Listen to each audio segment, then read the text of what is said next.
नमो अरिहन्ताणं नमो सिद्धाणं नमो आयर्याणं नमो वज्रायाणं नमो लोये सौविसाहूणं मङ्गलं भगवान् वीरो मङ्गलं गौतमो गणी मङ्गलं कुन्दकुन्दार्यो जैनधर्मोऽस्तु मङ्गलम् सर्वमङ्गलमाङ्गल्यं सर्वकल्याणकारकम् प्रदानं सर्वधर्माणां जैनं जयतु शासनं जैनं जयतु शासनं सर्वव्यापक चिद्रूप स्वरूपाय परात्मने सोपलब्धि प्रसिद्धाय ज्ञानानंदात्मने नमः।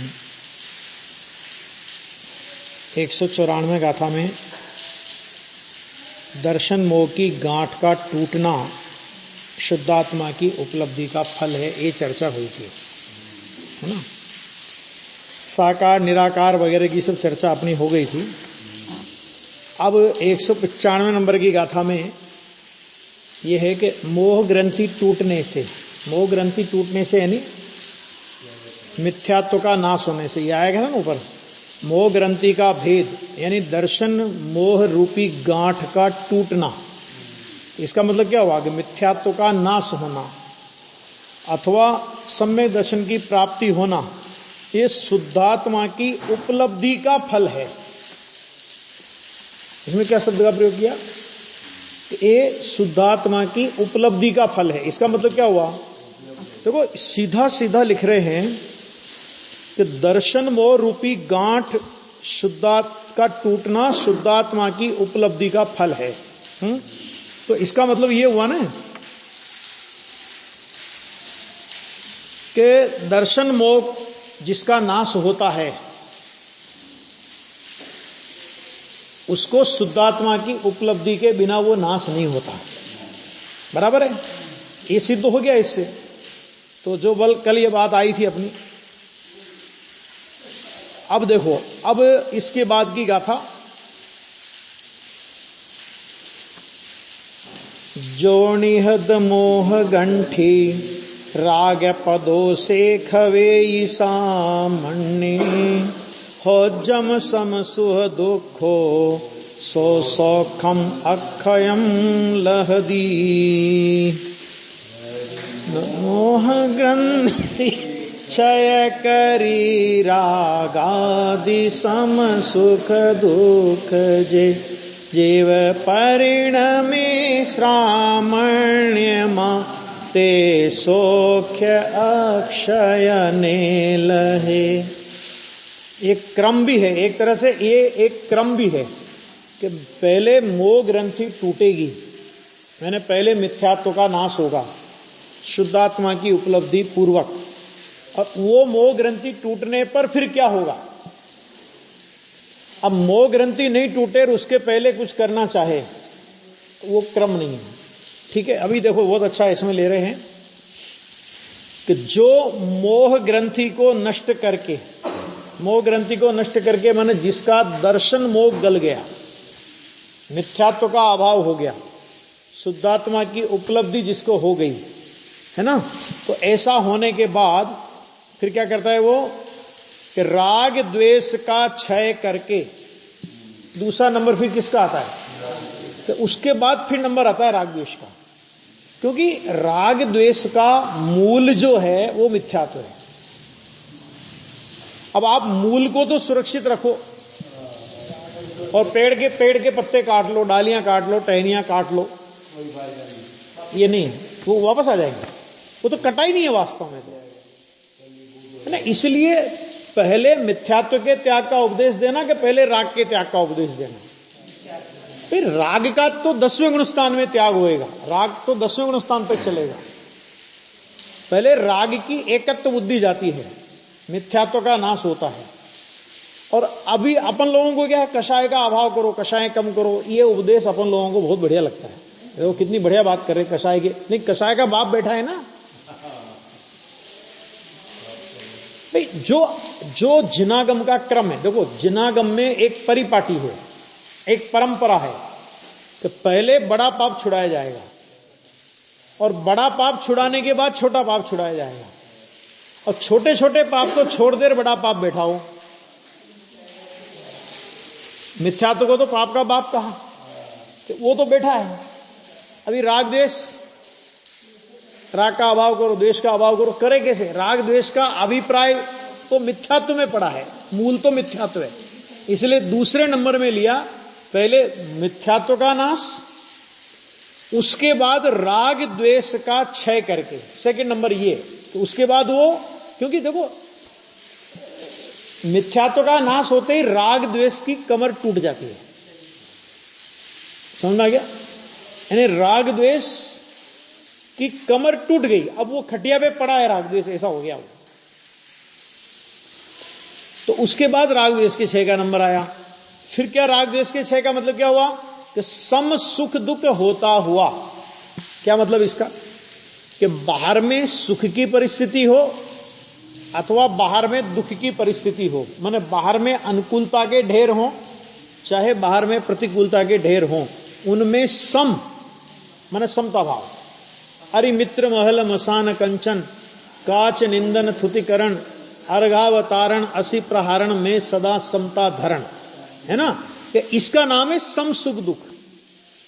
कि कोई आपको गाली दे कोई बात नहीं, कोई प्रशंसा के पुल बांधे कोई बात नहीं, मिट्टी का ढेर हो कोई बात नहीं, सोने का ढेर हो कोई बात नहीं, है ना? वो आता है कि नहीं आता अपने यहाँ पे? शुभचंद्र का उदाहरण आता है, भरतरी और शुभचंद्र का, है ना? आता है कि नहीं? 12 साल तक उनने, भरतरी ने, वो दोनों भाई राजकुमार, और दोनों वैराग्य लेकर के घर से निकले। शुभचंद्र दिगंबर मुनि बन गए और वो किसी खोटे सन्यासी के चक्कर में पड़ गया। तो 12 साल तक उसने तपस्या की उनके हिसाब से, और एक रस सिद्ध किया कि जिसे आप पत्थर पे डाल दो तो वो सोना बन जाए। उसने 12 साल बाद उसको अपने भाई की याद आई, भेजा अपने चेले चपाटों को, तो भैया वो तो बहुत दुखी है, पहनने के लिए कपड़े भी नहीं उनके पास, तो वो शरीर भी बहुत सूख गया है। अब उस मूर्ख को क्या पता कि मुनि दशा क्या होती है है ना? उसने कहा कि चलो चलो कोई बात नहीं, इतना रस है ना अपना, इसमें से आधा रस ले जाओ भाई को दे देना। लाया, उनने फेंकवा दिया, फेंक दे। ऐसे करते करते बाद में भरतरी खुद आया कि महाराज भैया मैंने तो बड़ी तपस्या करके ये सोना बनाने का रस सिद्ध किया, तुमको शायद उस मेरे आदमी ने सही ढंग से इसका परिचय नहीं दिया। ये सोना बनाता है, आप सोना बनाओ, खूब रिद्धि सिद्धि आपके पास होगी, आराम का जीवन व्यतीत करो। तो भरतरीर को फिर शुभचंद्र ने जो संबोधन दिया वो बहुत गजब का है। तो कहते सोने की कमी हमारे घर में थी, राजपाट छोड़ करके अपन लोग आए थे, तो अपने यहां पे सोने चांदी की कुछ कमी थी, और तुझे सोना चाहिए ना, अपने पैर के नीचे से थोड़ी सी धूल उठा करके एक पहाड़ पे यूं करके फेंक दी उन्होंने, चल ये ले जा, कितना सोना चाहिए तेरे को। तो मतलब उसको ये भी बताया कि जो तू ये सोना 12 साल तक मैंने तपस्या की है और ये सोने का रस बनाने वाला रस मैंने वो किया है, कि ऐसे तो हमारे पास हमारे पैर की धूल में है वो ताकत तो, लेकिन उसके लिए घर नहीं छोड़ा, एकदम भरतरी चरणों में पड़ गया। फिर उन्होंने ज्ञानार्णव ग्रंथ लिखा। तो ज्ञानार्णव ग्रंथ में प्राणायाम वगैरह सबका वर्णन आया, उसका एक पीछे कारण है। क्या कारण है? कि वो उसको ये बताया कि जिन प्राणायाम और योगासन और इनके आधार पर तुम इतने उछलते फिरते हो, ये सब का ज्ञान हमें है, ये सब हम जानते हैं, लेकिन ये शरीर को स्वस्थ रखते होंगे, आत्मा के स्वास्थ्य से इनका कोई मतलब नहीं। हाँ, और खाली ऐसे ही नहीं कि आत्मा के स्वास्थ्य से इनका कोई मतलब नहीं, तो ये कह करके कि अच्छा आपको नहीं आता होगा इसलिए आप कह रहे हो ये बात। तो उसका पूरा वर्णन किया एक एक का, और एक एक का वर्णन करने के बाद उसकी निस्सारता बताई, और उसमें एक शुद्धोपयोग अधिकार लिखा फिर उन्होंने ज्ञानार्णव के अंदर, और उसने पूरा तत्वज्ञान, जैन तत्वज्ञान भर दिया। यह है जैन तत्वज्ञान, सम सुख दुख, है ना? कितने उदाहरण अपने पुराणों में आते हैं। मरा हुआ सर्प डाल दिया तो कोई चिंता की बात नहीं, किसी ने आके उपसर्ग दूर कर दिया तो कोई बात नहीं, दोनों सामने बैठे थे, धर्म वृद्धि हो। कौन कर सकता है ऐसा? बिना सम्यक दर्शन के, पर्याय दृष्टि छूटे बिना, द्रव्य स्वभाव से सभी आत्माओं को जब तक वो भगवान नहीं देखेगा, ऐसा वीतराग परिणाम आ सकता है? बोलो। अच्छा, मेरे ऊपर सर्प डाल के गया, कितनी चींटियां मेरे को परेशान कर गई, और अब आया है ना? इतना नहीं, बल्कि ये भी हुआ कि जब राजा सैनिक ने ये परिणाम किया कि इन मुनिराज के चरणों में अपना मस्तक काट के धर दूं मैं, ये मेरे पाप का प्रायश्चित होगा, तो मुनिराज ने वो जान लिया और उनसे कहा कि आत्महत्या महापाप है। ये बहुत सारी बातें, एक सैकड़ों उदाहरण ऐसे अपने आप पुराणों के अंदर भरे पड़े। तो जितना प्रथमान योग आप पढ़ोगे तो उसमें ये सब उदाहरण अपने को मिलते हैं। तो सम सुख दुख, क्योंकि आगे क्या है कि अभी 201 गाथा से मुनि धर्म का अधिकार प्रारंभ होगा इसमें, तो उसकी भूमिका के रूप में अभी ये सारी गाथाएं चल रही है। देखो, तो सम सुख दुख होता हुआ श्रमणता मन मुनित्व में परिणमित होता है। देखो, मुनित्व में परिणमित होता है, एक क्रम भी बता दिया। मुनि पने का क्रम क्या होना चाहिए कि सबसे पहले मोह ग्रंथि का नाश हो। अब जो मिथ्यात्व को बंध में अकिंचित कर मान के चल रहे हैं, उनके मोह ग्रंथि का नाश हुआ है कि मोह तीव्र हुआ है? बोलो। जिनको मिथ्यात्व बंध में अकिंचित कर लगता है, उनको मिथ्यात्व की तीव्रता है कि मंदता है? अरे मंदता भी नहीं है मिथ्यात्व की, मिथ्यात्व के अभाव होने की बात तो बहुत दूर। ठीक है, तो वहां तो कोई सवाल ही नहीं कि श्रमणता होगी, श्रावक दशा भी होगी, क्योंकि सम्य दर्शन के बिना वो कोई दशा नहीं हो सकती। तो इसलिए कहा कि माने उसके बाद वो मुनि पने में, उसके बाद वो है ना, माने इतनी ताकत हो तेरे को। देखो, एक बात और समझना कि सम्यक दर्शन होने पर भी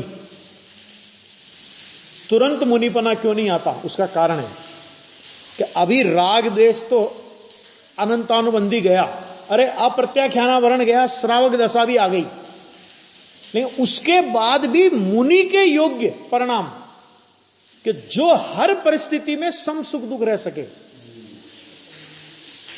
ये श्रावक नहीं रह सकता हर परिस्थिति में सम सुख दुख, भूमिका नहीं है। और कोई श्रावक से ये अपेक्षा करे तो वो मूर्ख है। सम्य दृष्टि से ये अपेक्षा करे कि सम्य दृष्टि हर परिस्थिति में सम सुख दुख रहेगा, तो फिर वो सम्य दृष्टि नहीं होगा, मुनि होगा, क्योंकि वो सम्य दर्शन की भूमिका नहीं है। हमारी गलती क्या हो रही है कि हम सम्य दृष्टि को तो मुनि जैसा देखना चाहते हैं, ज्ञानियों को तो मुनि जैसा देखना चाहते हैं, और मुनियों को अरे ग्रस्त, हम लोग भी तो ऐसा करते हैं ना। तो तुम हमारे अपने ग्रस्तों से तुलना करोगे मुनियों की? हम लोग तो पाप करते हैं, तो मुनि को भी पाप करना चाहिए। कोई सम्य दृष्टि भी कह सकता है कि मैं पाप नहीं करता, भूमिका में पाप नहीं होगा। चौथे गुण स्थान में युद्ध का परिणाम नहीं आएगा उसको, आया कि नहीं आया? जितने ये कौरव पांडव के युद्ध हुए, जितने 5 पांडव थे, सारे सम्य दृष्टि थे कि नहीं थे? तो कोई सम्य दृष्टि ये नहीं कह सकता कि मैं पाप नहीं करता हूं, क्योंकि तेरी उस चौथे गुणस्थान की भूमिका में पाप का परिणाम नहीं आवे, पुण्य का परिणाम नहीं आवे, ये हो नहीं सकता। और मुनि की भूमिका में पाप का परिणाम आवे, ये हो नहीं सकता। अब हम क्या करते हैं कि सम्यक, हम मुनि को तो अरे देखो कितना पाप तो नहीं करते ना, ऐसा तो नहीं करते ना, है ना। हम ग्रस्तों से मुनिराज की तुलना करना चाहते हैं, है ना। और कोई ग्रस्त सम्य दृष्टि हो उसे मुनि जैसा देखना चाहते हैं। गुरुदेव हॉस्पिटल में क्यों गए? क्यों गए? और अभी जो ये नग्न वेशधारी हॉस्पिटल में जाके इलाज करा रहे हैं, तभी फिर क्या हुआ? नहीं हुआ। 2 दिन पहले आगे ले ली समाधि और हॉस्पिटल में इलाज कराया खूब जमके। नाम लेने की जरूरत नहीं। मैंने क्या, किसको बना रहे हो बुद्धू? भूमिका है, ज्ञानी की भूमिका है। राजा सैनिक जेल में सिर पटक के मरा, आत्महत्या थी ना वो, तो है ना, पाप था कि नहीं था? लेकिन क्षायिक सम्य दर्शन में दोष नहीं था। नरक में गया, क्योंकि पूर्व में नरक, सम्यक दर्शन के पहले नरक आयु का बंद हो गया था, है ना। और आज भी नरक में पड़ा हुआ वो सम्यक दृष्टि धर्मात्मा प्रति समय तीर्थंकर प्रकृति का बंद कर रहा है, क्योंकि तीर्थंकर प्रकृति ध्रुवबंदी प्रकृति है। एक बार बंधने के बाद वो प्रकृति का बंद रुकता नहीं। बोलो तो उसमें क्या है? तो ये हाँ, समय दर्शन के पहले बंद हो गया, नहीं तो नरक में नहीं जावे ना। समय दर्शन के बाद तो नरक गति का बंद होता ही नहीं, पहले हो गया। तो हो गया तो क्या होगा कि भाई ठीक है, आयु में कम ज्यादा हो जाएगा, गति में तो जाना पड़ेगा। 7वें का पहले में चले गए, 33 सागर की स्थिति को कम करके 84,000 वर्ष की रह गई, लेकिन नरक में तो जाना पड़ेगा, जाना पड़ेगा, क्योंकि पूर्व में आयु का बंद हो गया।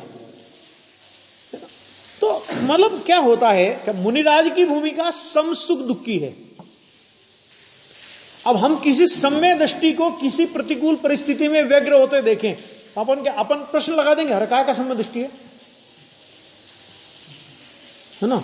और वही परिस्थिति जब मुनिराज का, अरे आखिर है तो अपने जैसे ही, हैं तो अपने जैसे ही, अरे अपने जैसे ही है तो फिर अपने जैसे ही हो ना। फिर मैंने अभी एक जगह कहीं चर्चा चली थी, मैंने कहा देखो भैया, स्वरूप समझना पड़ेगा, लिहाज नहीं है, और जो स्वरूप है उसमें कोई समझौता नहीं हो सकता। आपको नवदा भक्ति चाहिए चौथे काल की, जैसी भक्ति होती थी ना नवदा भक्ति आर के पहले, मतलब उसमें तो एक भक्ति कम नहीं होनी चाहिए, है ना। और पंचम काल के आचार्यों ने जो मूलाचार आदि ग्रंथ लिखे, उसके अनुसार हमारा आचरण हो कि नहीं हो, वो तो पंचम काल है जी। शिथिलता नहीं, अभी तो सैनन नहीं है, फलाना नहीं है, ये नहीं है, ऐसा नहीं है, वैसा नहीं है। तो ये मूलाचार वालों से बात करो, हमसे बात करने की जरूरत नहीं है। हम तो मूलाचार में जो कहा वो मानेंगे, अनागार धर्मामृत में जो कहा वो मानेंगे, मूलाचार प्रदीप में जो कहा वो मानेंगे, समझ में आ गया। अष्टपाहुड़ में जो कहा वो मानेंगे।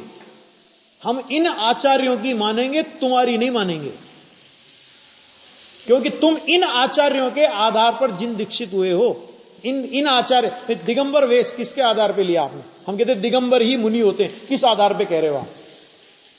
हम कह रहे कपड़े वाले भी होते हैं, बोलो अभी क्या बोलोगे? किस आधार पे बोल रहे हैं कि हम दिगंबर ही मुनि होते हैं, मुनि के पास वस्त्र का धागा नहीं होता? किस आधार पे बोलते हैं? हम आचार्य, इन्हीं आचार्यों के ग्रंथों के आधार पे बोल रहे हैं ना, मूलाचार वगैरह वगैरह वगैरह ग्रंथों के आधार पे बोल रहे हैं। तो एक बात तो हम उनकी मान लें कि शरीर से तो नग्न रहेंगे, बाकी कुछ भी करेंगे, ये नहीं चलेगा। जब उसने शरीर की नग्नता की बात की है, तो उसके साथ में अन्य क्या क्या होता है वो भी बात की है। तो उसमें यह नहीं कि हम अपनी मन मर्जी से कुछ भी छूट कर लेंगे, नहीं चलेगा। ग्रस्त रहो, ग्रस्त में भी धर्म साधना हो सकती है, ग्रस्त में रह के धर्म साधना नहीं हो सकती, ऐसी बात नहीं है। क्यों? क्योंकि मोक्ष तो तुम इस काल में मुनि बन जाओगे तो भी नहीं होने वाला, तो घबराने की जरूरत नहीं कि साहब हमारा तो मोक्ष ही रुक जाएगा। तो वो तो रुका हुआ ही है, वो तो होगा ही नहीं इस काल में। तो फिर कम से कम इस मुनि मार्ग को विकृत और बदनाम नहीं करो। इसलिए यहां पे लिखा कि पहले मोह ग्रंथि का नाश कर। इसका कारण है कि मोह ग्रंथि का नाश होगा तो पदार्थों में इष्ट अनिष्ट पने की बुद्धि मिटेगी। इष्ट अनिष्ट पने की, राग द्वेष क्यों होते हैं? इष्ट अनिष्ट पने की बुद्धि से। तो जब पर पदार्थों में इष्ट अनिष्ट पने की बुद्धि मिटेगी, ये मोह ग्रंथि का नाश हुआ।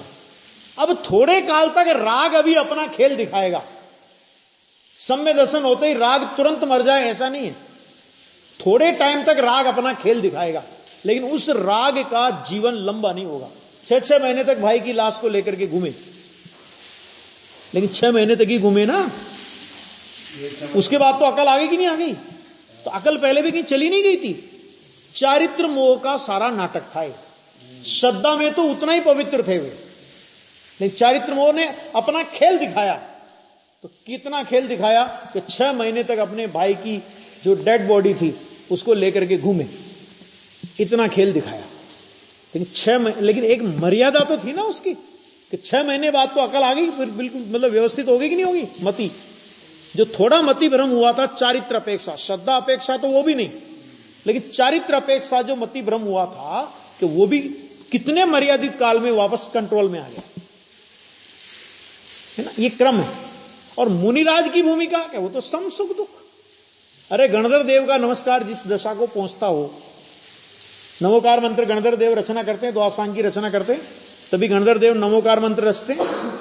तो नमोकार मंत्र में नमो लोए सव सावनम, तो तत्काल का दीक्षित कोई मुनि हो, परोक्ष रूप से उसके चरणों में भी गणधर देव का नमस्कार पहुंचता है। क्योंकि गणधर देव सीधे तो किसी मुनिराज को नमस्कार करेंगे नहीं, क्योंकि सबसे बड़े वो हैं, है ना, लेकिन सामूहिक रूप से सभी मुनिराजों का नमस्कार पहुंचता हो। तो गुरुदेव श्री बोलते थे, जिसमें गणधर देव का नमस्कार झेलने की ताकत हो, उसका नाम मुनि दशा है। नहीं है? समंतभद्र ने कहा था ना, क्या कि राजा बंधवा ले अपने देवता को, मेरा नमस्कार नहीं झेल पाएंगे तुम्हारे देवता। और सारी व्यवस्था कर ली और स्वयं स्तोत्र की रचना हुई, और जहां चंद्रप्रभ भगवान का स्तवन हुआ और चंद्रप्रभ भगवान को नमन हुआ, एकदम से फट गया, चंद्रप्रभ भगवान प्रकट हो गया। कौन झेल सकता है मुनिराज का गणधर देव का नमस्कार? तो कहते सम सुख दुख होता हुआ, ये लिया, है ना। अब उसके बाद देखो, श्रमणता माने मुनित्व में परिणमित होता है, बराबर। वह अक्षय सौख्य को प्राप्त करता है, अक्षय सौख्य को, माने जिस सुख का अब कभी क्षय नहीं होगा। रहिए अनंता अनंत काल यथा तथा शिव परिणय, छठाला में आता है।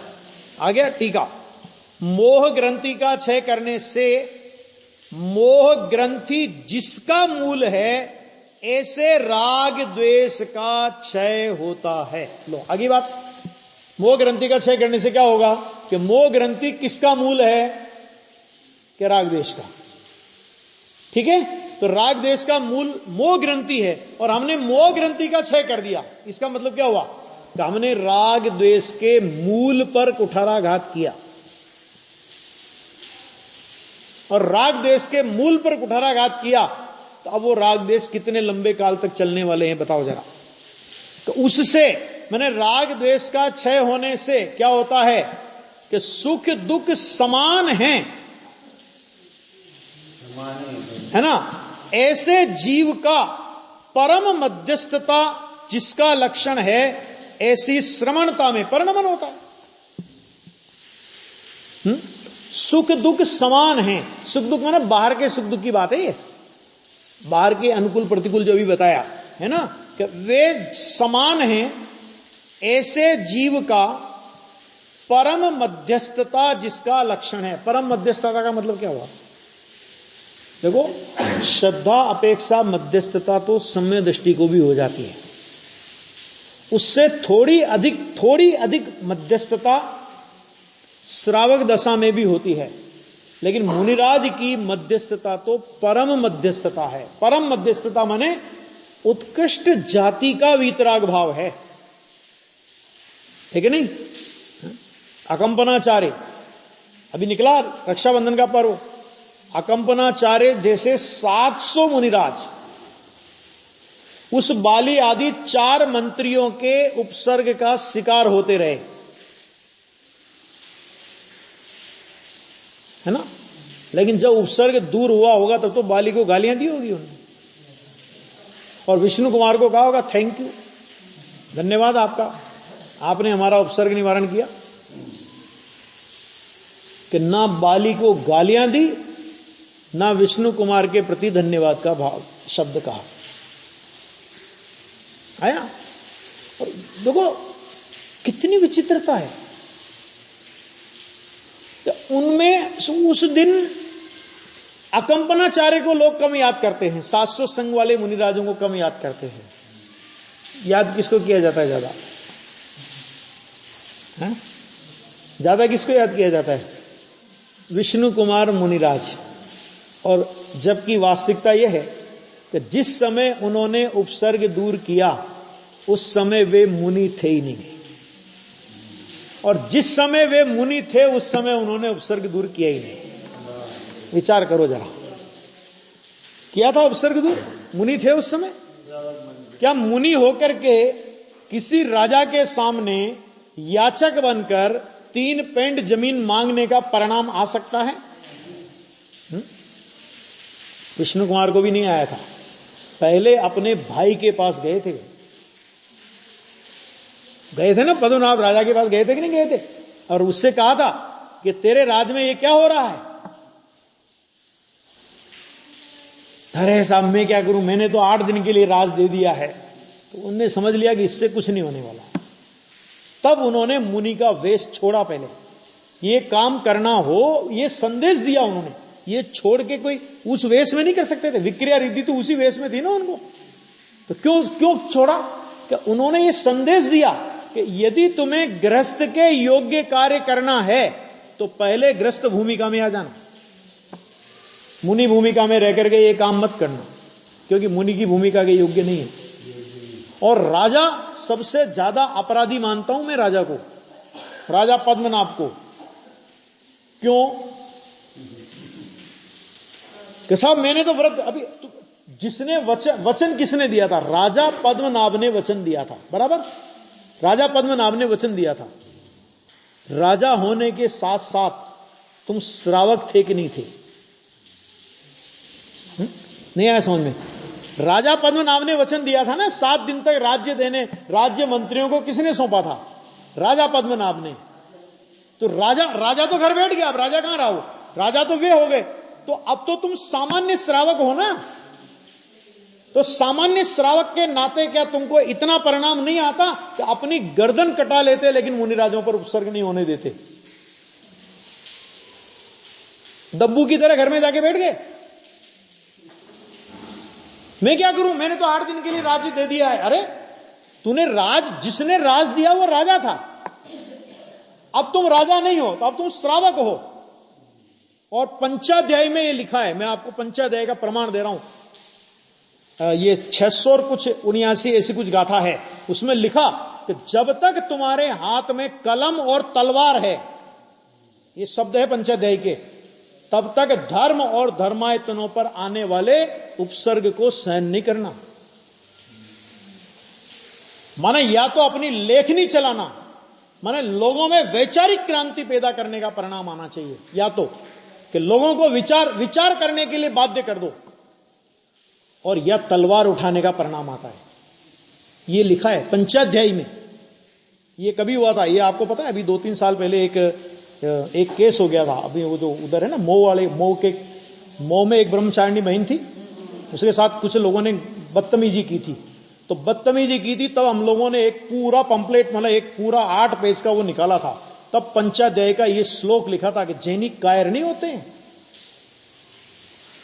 आवश्यकता पड़ने पर अपने धर्म धर्मायतन, अपने जिनायतन, अपने देव शास्त्र गुरु, अपने साधर्मी के प्रति अगर संकट आता हो तो जैनी तलवार उठाने से भी नहीं हिचकता है।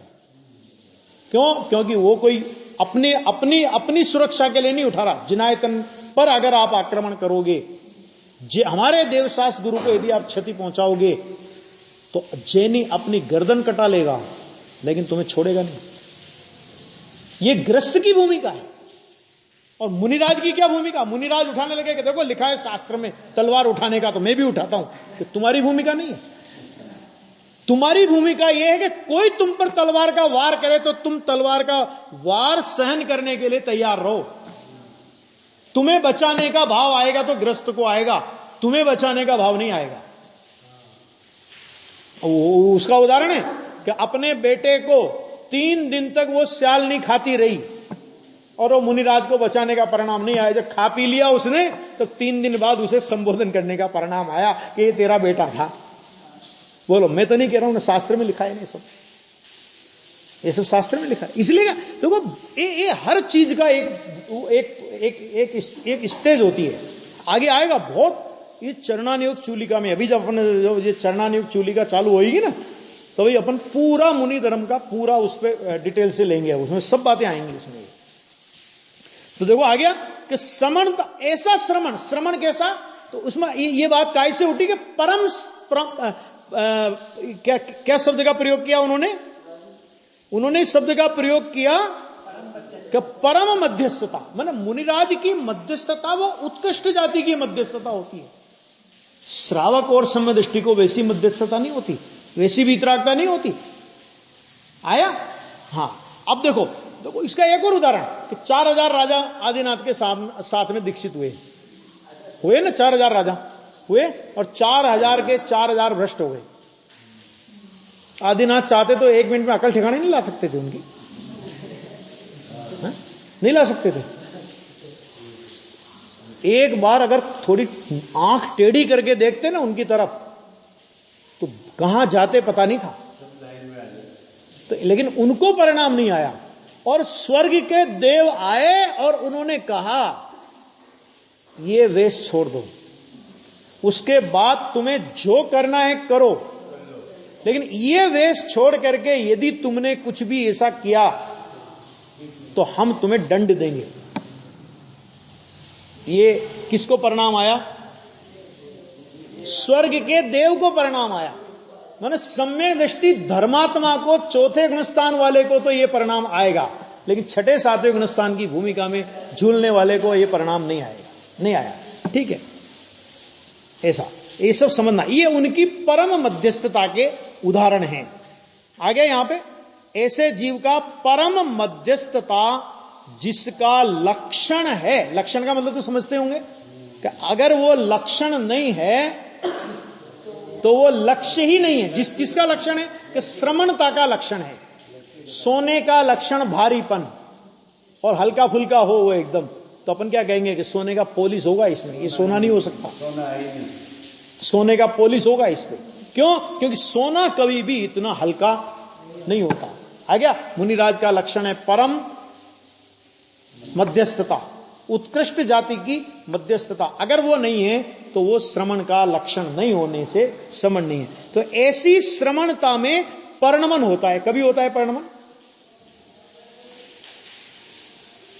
कि जब मोह ग्रंथि, पहले वो शर्त पहले रखना कि मोह ग्रंथि हो और सुख दुख समान है ऐसा जिसे लगे, तो फिर परम मध्यस्थता रूप श्रमणता में परिणमन होता है। और उससे माने श्रामण्य में परिणमन से अनाकुलता जिसका लक्षण है, आकुलता शिव माही न, आ गया? अनाकुलता, आकुलता नहीं, कहां नहीं है कि शिव माही न, मोक्ष में नहीं है।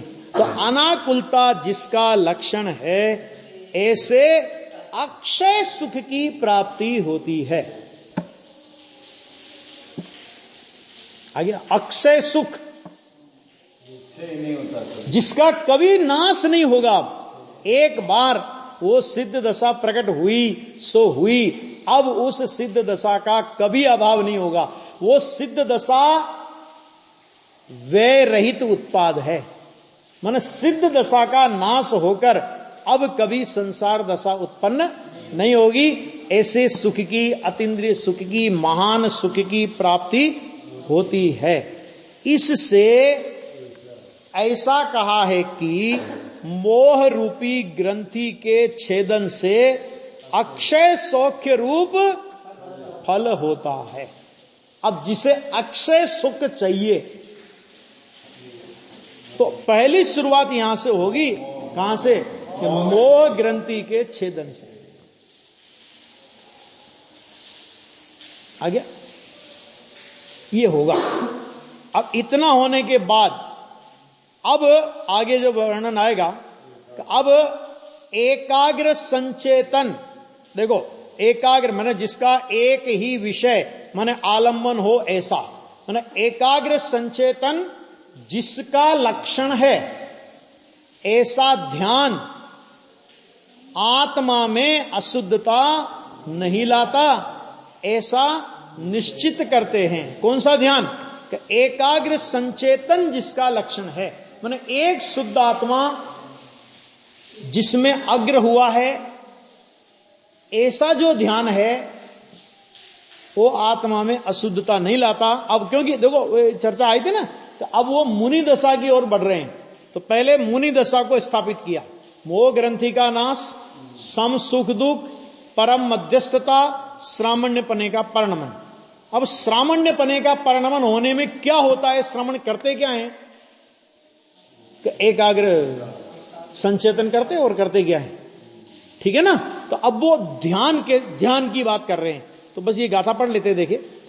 जो खविद मोह कलुषो विषय विरतो मनो निरुंभिता समवदितो सहावे सो अपाणम हवदीच्छादा मल करि नष्ट विषय विरक्त थई मन रोकिने आत्म सभा वे स्थित छे ते आत्मने ध्यानार छे। बस ये अनुवाद पढ़ लेते, टीका तो बड़ी है, कल पढ़ेंगे। देखो, जो मोह मल का क्षय करके, मोह को क्या कहा, मल, उसका क्षय करके, एक बात क्षय करने के बाद फिर क्या होता, विषय से विरक्त होकर, इसका मतलब क्या हुआ, कि पहला क्रम क्या आएगा, कि मोह मल का नाश होगा। मोह मल का नाश होने से विषय से विरक्ति होगी। मोह मल का नाश हुए बिना कभी भी 5 इंद्रिय के विषयों से विरक्ति नहीं हो सकती। क्यों नहीं हो सकती, क्योंकि विषयों में सुख बुद्धि का नाम मोह है। ऐसे लो इसको, कि विषयों में सुख बुद्धि का नाम मोह है। अब विषयों में सुख बुद्धि तो पड़ी हो और विषयों से विरक्ति हो जाए, ऐसा कभी नहीं हो सकता। आपको एक बात का पता होगा कि गुरुदेव श्री जब ब्रह्मचर्य की प्रतिज्ञा दिलाते थे, मैंने शायद पहले भी बताया होगा, तो एक बहुत बढ़िया वो एक उनकी पद्धति थी। तत्व ज्ञान के अभ्यास के लिए निवृत्तिमय जीवन की भावना से वचन और काया से ब्रह्मचर्य की प्रतिज्ञा अंगीकार कराई जाती है। क्या छोड़ दिया, मन छोड़ दिया। क्यों, क्योंकि मन में जब तक मोह ग्रंथि का नाश नहीं होगा, विषयों से विरक्ति अंतरंग परिणाम से नहीं हो सकती। इसलिए वचन और काया से निवृत्तिमय जीवन के लिए और तत्व ज्ञान के अभ्यास के लिए ये ब्रह्मचर्य की प्रतिज्ञा अंगीकार कराई जाती। इतना विवेक रखते थे। आगे तो देखो, विषयों से विरक्त होकर फिर क्या करते हैं, मन का निरोध करके, आ गया। उसके बाद क्या करते हैं, कि स्वभाव में समवस्थित हैं, लीन है स्वभाव के अंदर, वह आत्मा का ध्यान करने वाला है ना। अब ये मुनि दशा के ध्यान की बात है। अब इसमें से लोग क्या निकालते हैं, देखो आत्मा का ध्यान करने वाला किसे कहा। अरे भैया, आत्मा का ध्यान करने वाला किसे कहा, तो मैंने मुनि दशा के बाद आत्मा का जो उत्कृष्ट ध्यान, कि अब जो ध्यान मोक्ष के लिए है। देखो, सम्यक दर्शन होने पर जो आत्मा का ध्यान होता है वो 5वें गुणस्थान की दशा की प्राप्ति के लिए, अथवा मुनि दशा की प्राप्ति के लिए। 5वें गुणस्थान में जो आत्मा का ध्यान होता है वो मुनि दशा की प्राप्ति के लिए, और मुनि दशा में जो आत्मा का ध्यान होता है वो मोक्ष की प्राप्ति के लिए। माने ध्यान तो 4थे गुणस्थान से लगा करके हर भूमिका में होता है, लेकिन हर भूमिका में होने वाला ध्यान उससे आगे की भूमिका के लिए होता है। अब यहां अगर ये कहा गया कि मुनिराज आत्मा का ध्यान करने वाले, तो यहां मुनिराज का मतलब यहां तो मुनिराज की भूमिका का जो उत्कृष्ट ध्यान है, अब ये उत्कृष्ट ध्यान का विवेचन है। आगे बात समझ में आ गया। ये है इसकी चर्चा 196 गाथा की टीका, वो अपन कल इसकी चर्चा देखेंगे।